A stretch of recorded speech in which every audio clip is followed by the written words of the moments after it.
मेरी माँ ने कहा था तुम संत हो जाओ। मैंने कहा मैं संत बनूंगा। बोले तुरंत बन जाओ, निकलो घर से।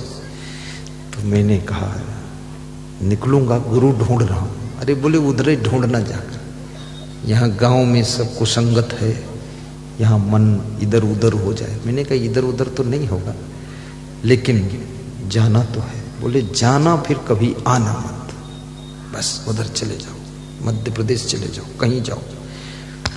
तो मैंने कहा अच्छा। बोले पक्के संत बनना। तो मैंने कहा ठीक है। बोले सत्संग भी सुनाना, मौनी बाबा बनकर मत बैठना। क्योंकि उन्होंने एक संत का दर्शन किया था और संत 200-300 लोगों को प्रवचन सुना रहा था। तो उनको लगा कि मेरा भी बेटा कोई संत होता तो अच्छा है। वही संस्कार, और उसके बाद हमारा जन्म हुआ। हम संत बनने को तैयार हुए। फिर जब मैंने सत्संग शुरू किया संत बनकर, तो ऐसी भीड़ में माता जी भी बैठकर 10-20 बार प्रवचन सुना उसने, पिताजी ने भी सुना। तो एक बार प्रवचन भी करवाया उन्होंने, माता पिता ने भी करवाया। ऐसा बड़ा सत्संग। तो माता जी बोल रही थी हमने संत बनने को कहा था, लेकिन इतना बड़ा संत बनने को नहीं कहा था, तुमने तो सीमा ही तोड़ दी। तो 10-10 हजार 20-20 हजार लोगों को सत्संग सुनाते हो। तो मैंने कहा माँ, जो काम करना चाहिए उसकी चरम सीमा को तोड़ देना चाहिए। ये ढीला ढाली काम नहीं। राजनीति भी करो तो उसमें भी उसकी अंतिम सीमा तक जाइए, और संत बनो तो इसमें भी दमदारी के साथ संत बनो। फिर लुसड़ फुसड़ घुसड़ फुसड़ मत करो, सच्चे संत बन जाओ। फिर एक सदनी लेकर साथ भी घूमो, ये गलत काम है। मैं सदनी वदनी नहीं रखता, नहीं कुछ नहीं, सदनी वदनी उसका क्या काम मेरे साथ। अरे घर छोड़ दिया, माँ बाप को छोड़ दिया, सब जिला छोड़ दिया, प्रदेश छूट गया। अब फिर न जाने कहां से एक सदनी ढूंढ कर लिए साथ में।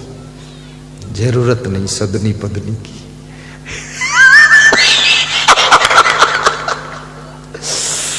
मैं तो शुरू से ही बहुत नियम वाला था, बिल्कुल पक्का नियम।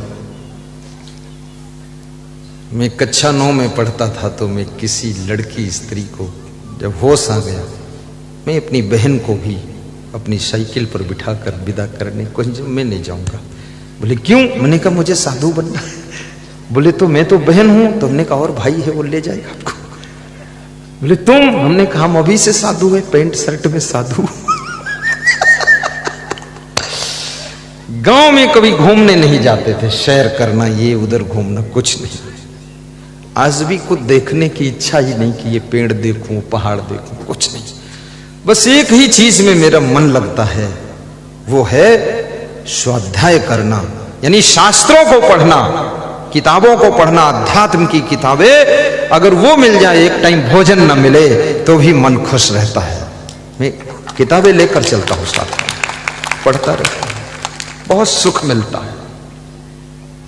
मिलता है सच्चा सुख केवल गुरुदेव आपके चरणों में।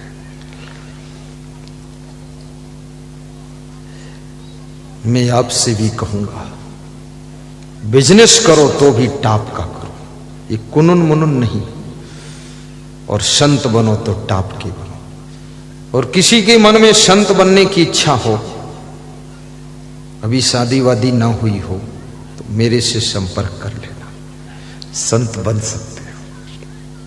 लेकिन संत में शर्त है, ना तो कंचन में आकर्षित होना, कंचन मतलब सोना, सोना यानी धन, धन यानी लालच नहीं करना, और ना तो माताओं बहनों में आकर्षित होना है। सभी नारियों में मां और बहन का दर्शन करना है, इनमें पूज्य भाव से इनको देखना है, और किसी दूसरी भावना से नहीं देखना है। वो संत सबके दुखों का अंत कर सकता है, अपने जीवन को बसंत बना सकता है।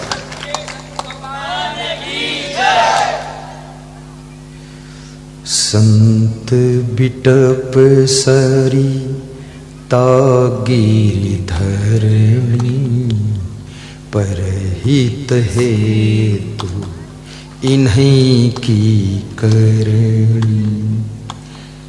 संत बिटप सरी तागिरि धरणी, परहित हेतु इन्हीं की करणी। संत बिटप, संत और बिटप, बिटप माने क्या होता है? कोई बेटी बताओ बिटप क्या होता है? बेटी बेटा बिटप। बिटप माने वृक्ष होता है, सरिता माने नदी, गिरि माने पहाड़, धरणी माने धरती पृथ्वी। परोपकारियों में तुलसीदास ने 5 लोगों की लिस्ट बनाया, जिस लिस्ट में प्रथम स्थान संत को दिया। इसलिए हर आदमी को संत जैसे कपड़े लपेट लुपूट के इधर उधर जटा फटा लटा कटा पहनकर घूमना नहीं चाहिए। अगर आपका दिल संत है, मन संत है, कर्म संत है, आचरण संत है, तो भी संत जैसी वेशभूषा बनाइए, अन्यथा बेकार में धोखेबाजी का काम मत कीजिए। क्या जरूरत है साधु जैसा कपड़ा लपेटने की? पेंट शर्ट पहन लो, कुर्ता धोती पहन लो। अब साधु जैसा कपड़ा लपेटो, उसके बाद बीड़ी पी रहे सुट सुट, क्या मतलब निकला? फिर कोई वहां एक सदनी कोई औरत को साधु जैसा कपड़ा लपेटवा दिया, उसको भी लिए घूम रहे साथे में, तेरा चिमटा मेरी चूड़ियां एक साथ खनकाऊंगी, हे बाबा तेरे साथ आऊंगी। अरे ये मेहर कुल्ला साधु है, फालतू काम करता है, ऐसा नहीं करना है। यानी जो किया है उसको तो अच्छी तरह से करो, क्योंकि भगवान राम ने जो कहा है वो सुनने जैसा कहा है। नवधा भक्ति में सुना दूं क्या कहा है? शिवरी को समझाया है तो संत को क्या स्थान दिया है राम ने। सातवीं भक्ति में राम कहते हैं, सतुई सब मोह जग देखे, मोते अधिक संत कर लेखे। सतुई सब मोह जग देखे, मोते अधिक संत कर लेखे। सातवीं भक्ति में राम कहते हैं कि हे शिवरी, मेरे समान पूरे संसार को देखना, लेकिन अगर कहीं संत मिल जाए तो उनको मुझसे भी बड़ा समझना। भगवान ने संत को अपने से भी बड़ा स्थान दिया है, मोते अधिक संत कर लेकर। इसलिए संत बनने का ड्रामा नहीं करना चाहिए। खाम खा सब लिखते चले जाओ, संत श्री श्री श्री श्री श्री पागल। ये सब फालतू काम। संत का मतलब है, अब संसार के भोगों में कोई आकर्षण नहीं है। संत वही है जो दुनिया को बसंत बना देता है, सबके जीवन में बहार ला देता है, जिंदगी जीने का तौर तरीका सिखा देता है। तो संत को प्रथम स्थान मिला है।